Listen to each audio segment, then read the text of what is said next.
Buenas tardes. Hoy vamos a ver un tema que tiene que ver con el tema de la pérdida de conciencia, cómo darnos cuenta qué diferencia hay si pierdo la conciencia y se trata de una lipotimia o si se trata de un coma, cómo lo puedo diferenciar, en qué casos es frecuente la pérdida de conciencia, qué sería o qué entendemos por conciencia, cómo lo podemos evaluar y de qué manera deberíamos actuar en primeros auxilios frente a estas situaciones.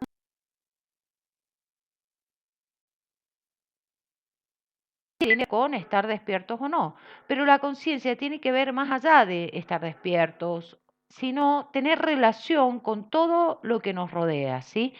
Conocimiento que el ser tiene en sí mismo y en el entorno.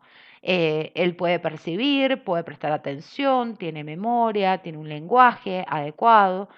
Los pensamientos son coherentes, conscientes. Hay acciones que bien, sentimientos e inteligencia. Si yo hiciera preguntas, él podría contestar. Es decir, existe una relación con sí mismo y con el medio que lo rodea. Cuando existe pérdida de conciencia, el cerebro, digamos, tiene abolido los reflejos y las funciones óptimas del individuo, por lo cual no puede relacionarse de manera adecuada con el medio ambiente que lo rodea ni con una persona, ni tener pensamientos coherentes, ¿sí? No tiene ese control sobre su propio cuerpo. Y es lo que sucede cuando pierde el conocimiento. Son los desmayos o lipotimia, lo pueden sentir nombrar como un desmayo o como una lipotimia. Ahora bien, ¿qué causa estos tipos de lipotimias o pérdidas de conocimiento? Las causas son múltiples, pueden haber muchas situaciones que lo puedan llevar a ese estado. Tenemos causas neurológicas, las crisis epilépticas o un accidente cerebrovascular, o puede tratarse de migrañas vacilares, o puede haber un infarto agudo de miocardio o algunas arritmias que puedan provocar ese desvanecimiento. O también existen enfermedades metabólicas como la hipoglucemia o alteraciones a lo mejor en el sistema de iones o intoxicaciones, ya sea por alcohol o por alguna droga o un fármaco. Puede existir también alguna alteración traumática o hemorragias que puedan provocar por hipovolemia la falta de conocimiento. También existen alteraciones psiquiátricas como crisis convulsivas o situaciones como el shock, como explicamos clase anterior, el shock es como un caos en todo el organismo y generalmente las que mayor frecuentemente producen estos estados de pérdida de conciencia son lácticos y los anafilácticos, como vimos, producidos por infecciones en el caso del séptico y anafiláctico por algún estado de alergia. Bien, la persona está caída, ¿qué hacemos? Si tiene pulso y, y respira, solamente lo vamos a colocar en posición lateral de recuperación. Pero si además del desvanecimiento no tiene pulso y no respira, ahí iniciamos reanimación cardiopulmonar. Si la pérdida de conciencia es repentina y por lo general breve, irreversible, es rápida, la duración es corta, no va a provocar secuelas neurológicas. El problema es cuando esa pérdida de conciencia no es corta y entonces puede tratarse de un coma, ¿sí? Y eso es lo que diferencia digamos, el síncope o la lipotimia de aquellos comas o estados de coma de duraciones mucho más largas y por más que haga reaccionar al sujeto, él mismo no lo puede hacer. Fijémonos que por qué se produce. No existe la suficiente irrigación a nivel cerebral, por lo cual no entra el oxígeno ni los nutrientes necesarios, y eso es lo que ocasiona el coma, la pérdida de conciencia, perdón, el síncope. Entonces podemos tener aquellos que se producen por la baja tensión arterial, los ortostáticos,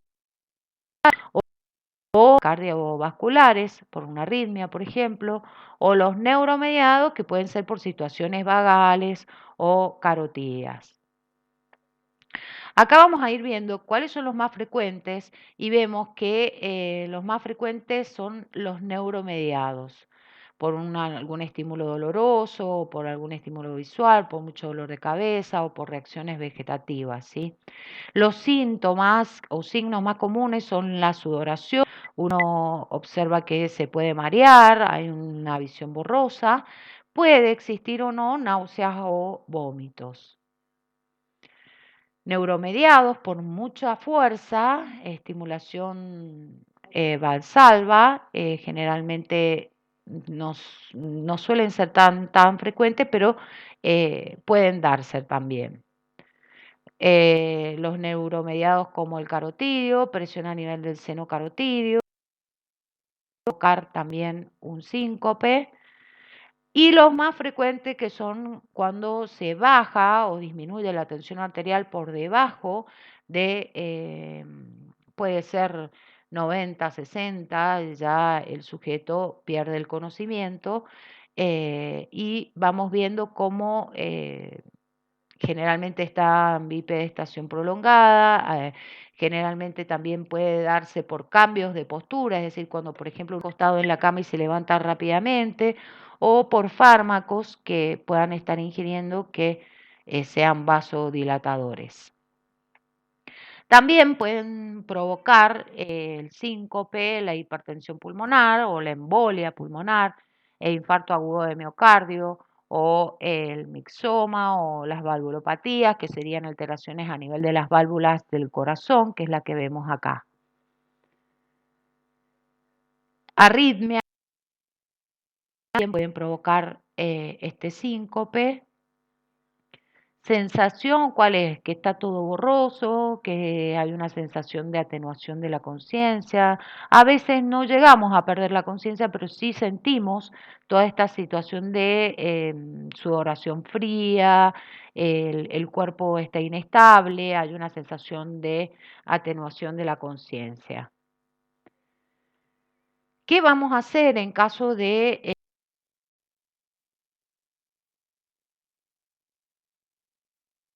tomamos a la persona supino, lo colocamos en posición anti-shock, aflojamos la ropa, todo lo que pueda estar comprimido. Podemos hacer control de signos vitales como el SAMPUE.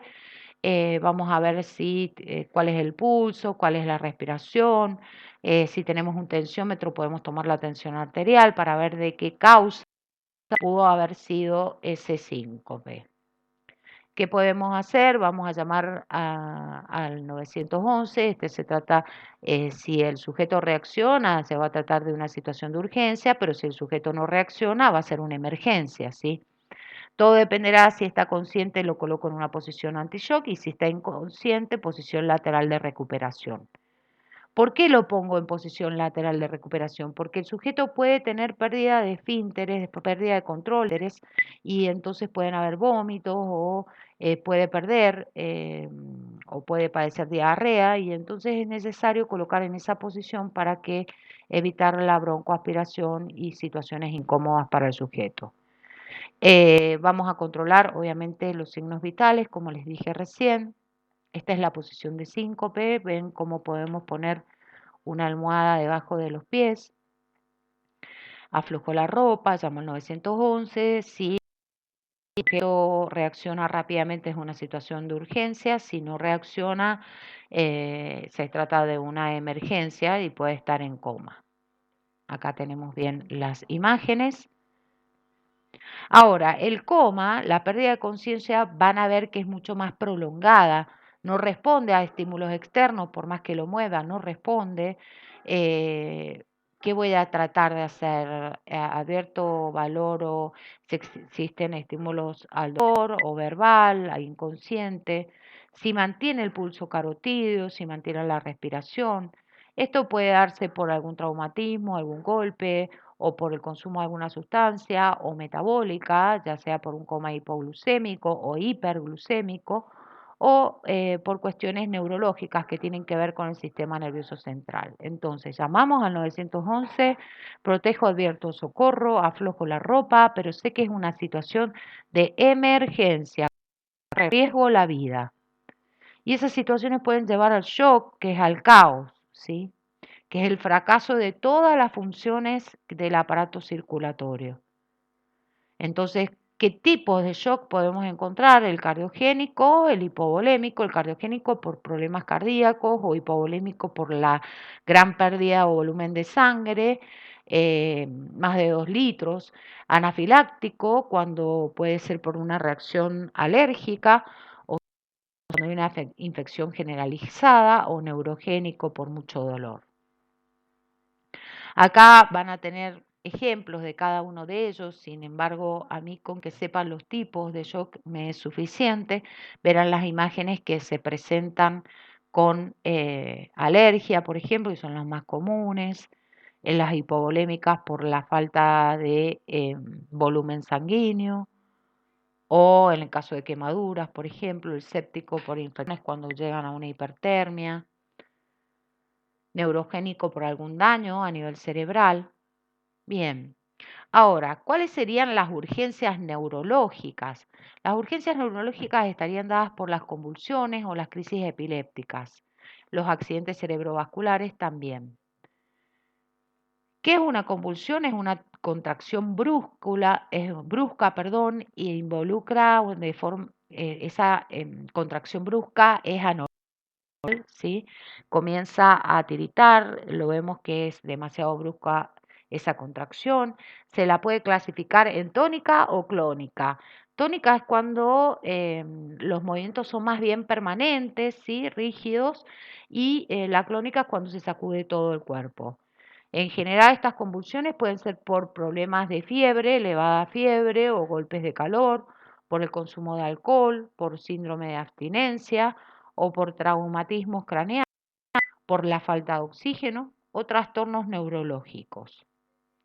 En general hay muchas fases que se dan, no me interesa mucho que aprendan las fases, sí que sepan las diferencias entre convulsión y epilepsia, pero en la fase generalmente ustedes van a ver que al inicio la víctima cae al suelo con pérdida súbita de conocimiento, es rápido, comienza a haber contracciones durante 10, 20 segundos, ustedes se ponen nerviosos porque no saben qué hacer, sepan que no hay que meterle nada a la boca, ni sacar la lengua, ni nada de eso. Simplemente colocar una almohada debajo de la cabeza para evitar que esa contracción brusca haga que la cabeza golpee contra el piso o contra objetos que estén cerca del individuo. Hay una fase de sacudida muy importante, comienzan a convulsionar, algunos síntomas pueden aparecer como salivación, una respiración bastante ruidosa, pérdida de esfínteres puede aparecer y puede morderse la lengua. Y en una fase postconvulsiva, el sujeto va a quedar muy agotado, por lo tanto, es muy normal que tenga somnolencia o un estado de haber quedado bastante agotado, ¿no? Se despierta confuso, desorientado, y lo que hay que hacer es taparlo, dejar que descanse. En lugar de la epilepsia es cuando ustedes han tenido crisis convulsivas muy seguidas durante un mes o durante 2 meses, y ya siendo que hay una alteración a nivel del sistema nervioso central, hay una parada imprevista y una caída similar a la convulsión, pero son convulsiones que se repiten muy frecuentemente. Las epilepsias pueden estar provocadas por una meningitis, por la presencia de algún tumor, por estímulos o sobreestímulos, por traumatismos encefalocraneales. Entonces acá vemos las 3 fases. Lo importante es que se asusten, que dejen que convulsione y luego de la convulsión que lo puedan asistir bastante bien. Acá vemos esa imagen donde está asustado. ¿Qué hacemos? ¿Cómo hacemos? ¿Le ponemos, sacamos la lengua? ¿Qué hacemos? No, no entrar en pánico, no traten de despertarlo al sujeto, retiren los objetos que estén más cercanos, colóquenlo en posición lateral de recuperación una vez que haya terminado la fase convulsiva. No intenten abrir la boca ni sacar la lengua, dejen que la víctima se recupere lo que necesita, ¿sí? Utilicen una frazada para taparlo, pónganlo en posición lateral de recuperación, vigilen los signos vitales que tiene. Ahora, en el caso del accidente cerebrovascular, es un conjunto de situaciones que pueden darse con una aparición súbita, con disminución de funciones en los vasos sanguíneos, y entonces nosotros tenemos que ver que hay situaciones que pueden provocar este accidente cerebrovascular, una embolia, ¿sí? Oclusión de un vaso cerebral por un émbolo, o una trombosis, un coágulo de sangre, o un hematoma, que es cuando se pone color morada la piel, o una hemorragia por una pérdida de sangre. Los síntomas del accidente cerebrovascular son muy característicos. Generalmente puede haber una parálisis a nivel del rostro, también puede haber dificultad de habla, hay como una cierta entre lo que el sujeto quiere decir y lo que ustedes les expresa. Puede haber también alguna parestesia, alteración de la conciencia, alguna alteración en la coordinación motora, en el tono muscular, por lo cual inicien el PAS, protejan, adviertan, socorran, pónganlo en posición lateral de recuperación, excepto si tiene un traumatismo encefalocraneal, tratan de no movilizarlo, ¿sí? Pero sí en posición lateral de recuperación, controlen las vías aéreas, alerten la necesidad del traslado, que es una emergencia, y ahí en la imagen podemos ver la embolia, ven cómo el trombo pasa de un lugar a otro, en el caso de la trombosis, cómo el trombo ocluye absolutamente el vaso sanguíneo, ¿sí? Y eso se da a nivel cerebral. Acá tenemos la aneurisma, que es esa forma sacular que hay, sacular o fusiforme, más alargadita o en forma de saco. Eso si se revienta puede ser mucho más peligroso con pérdida de sangre en esa zona. Y la isquemia es la falta de irrigación porque está, fíjense cómo está trombosado, está ocluido total y absolutamente ese vaso sanguíneo, por lo cual no permite irrigar la zona, ya sea con oxígeno o nutrientes. Dentro de las enfermedades cardiovasculares más frecuentes que pueden darse está la angina de pecho, que la obstrucción no es total, es decir, que hay una oclusión incompleta, pero en el infarto de miocardio la oclusión es completa y se produce el infarto, ¿sí? Entonces, en la angina de pecho, ustedes van a ver una situación en la que el individuo está consciente, declara un dolor fuerte en el pecho. Mucha gente lo relaciona como si fuera la pata de un elefante encima. Muchas veces ese dolor puede irradiarse hacia la zona izquierda, hacia los brazos y hacia la espalda, otras veces no. Entonces se lo coloca en una posición de 45 grados, se afloja la ropa para que el sujeto esté mucho más cómodo y se le da una aspirineta. En el caso ya del infarto, ya estamos hablando de que hay una isquemia total, absoluta y completa de esa arteria que irriga el corazón, de la arteria coronaria, por lo cual es una situación de emergencia y sí o sí en el caso del infarto de miocardio, no respira, no tiene pulso, inicio, reanimación cardiopulmonar. Cuando describo una crisis hipertensiva, la hipertensión arterial es un futuro signo de enfermedades cardiovasculares y generalmente se presenta con el aumento de la tensión sistólica y o diastólica. ¿Y por qué digo yo? Porque puede tener tensión sistólica aumentada y tensión diastólica normal, tensión diastólica aumentada o tensión sistólica normal y tensión diastólica aumentada. Es decir, pueden darse esas tres situaciones. Puede estar provocada por un infarto, por hemorragias o trombosis, y es importante que en esta crisis hipertensiva saber en qué momento yo sé que es una urgencia o en qué momento puede tratarse una emergencia. Entonces, vamos a declarar como una urgencia, urgencia, cuando más de 120, pero no presente síntomas, ¿sí? Más de 120 de sistólica no presenta síntomas, pero se trata de una emergencia y requiere que llamen a la ambulancia cuando la tensión arterial está por encima de los 130, 140, 90 y además presenta sintomatología. El sujeto generalmente puede presentar ojos eyectados, cachetes rojos, mucho dolor de cabeza, entonces eso puede provocar otras situaciones que empeoren ese estado. En caso de hipoglucemia puede ser una de las causas por las cuales puede entrar en shock, por lo cual niveles bajos de glucemia en sangre se denominan hipoglucemia. Los niveles por debajo de 60 miligramos por decilitro se consideran hipo, significa baja glucemia. Generalmente esto se da muy frecuentemente en pacientes que son diabéticos o en aquellos sujetos que no han consumido alimentos de manera adecuada y hacen actividad física extenuante en climas cálidos y húmedos y donde generalmente esta situación puede empeorar.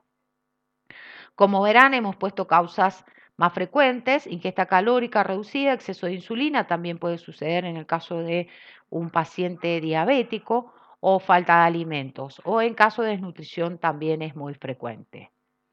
Los síntomas de hipoglucemia generalmente aparecen con mareos, temblor, sudoración fría. Es muy similar al síncope, hay somnolencia, cansancio, puede haber pérdida de conocimiento, pérdida de esfínteres, y es importante que estas hipoglucemias no se den a la noche porque el sujeto no estaría consciente de esta situación y puede entrar en shock y eso sí lo puede llevar al coma. La actuación es protejo, advierto, socorro, llamo al 911 y le debo dar alguna solución rica en glucosa, una solución glucosada, puede ser una gaseosa, una solución caramelo o alguna galleta con queso, como para mantener ese azúcar en la circulación, o una bebida gaseosa que es bastante azucarada. La pérdida de conocimiento: no debo movilizar a la víctima, no esperar que evolucione, no dejar a la víctima sola, tratar de acompañarla siempre, no darle de beber nada, no, a menos que yo sepa que el paciente es diabético o hipoglucémico, recién ahí puedo darle algo, ¿sí? Pero si no sabemos de qué se trata, es eh, no tocar. Generalmente si la gente que es diabética lleva alguna identificación como que es diabético y eso es importante saberlo.